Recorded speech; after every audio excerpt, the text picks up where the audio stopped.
I must go on boasting. Though there is nothing to be gained by it, I will go on to visions and revelations of the Lord. I know a man in Christ who 14 years ago was caught up to the third heaven. Whether in the body or out of the body, I do not know. God knows. And I know that this man was caught up into paradise. Whether in the body or out of the body, I do not know. God knows.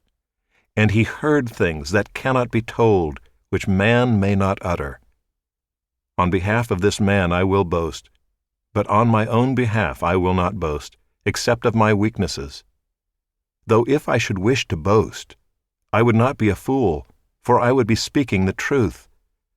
But I refrain from it, so that no one may think more of me than he sees in me or hears from me. So to keep me from becoming conceited because of the surpassing greatness of the revelations, a thorn was given me in the flesh, a messenger of Satan to harass me, to keep me from becoming conceited. 3 times I pleaded with the Lord about this, that it should leave me. But he said to me, "My grace is sufficient for you, for my power is made perfect in weakness." Therefore I will boast all the more gladly of my weaknesses, so that the power of Christ may rest upon me. For the sake of Christ, then, I am content with weaknesses, insults, hardships, persecutions, and calamities. For when I am weak, then I am strong. I have been a fool.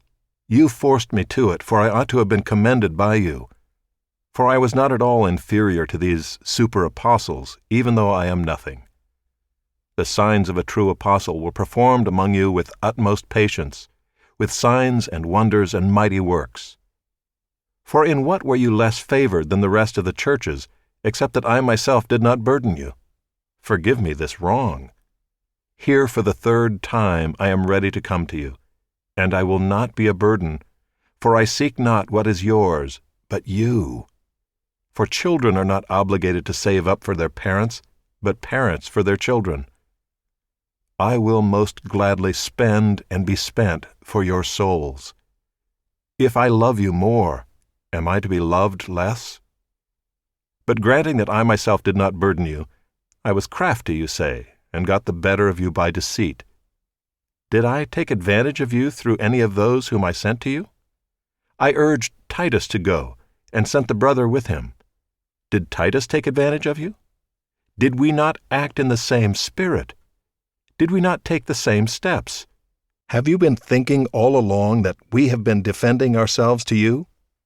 It is in the sight of God that we have been speaking in Christ, and all for your upbuilding, beloved.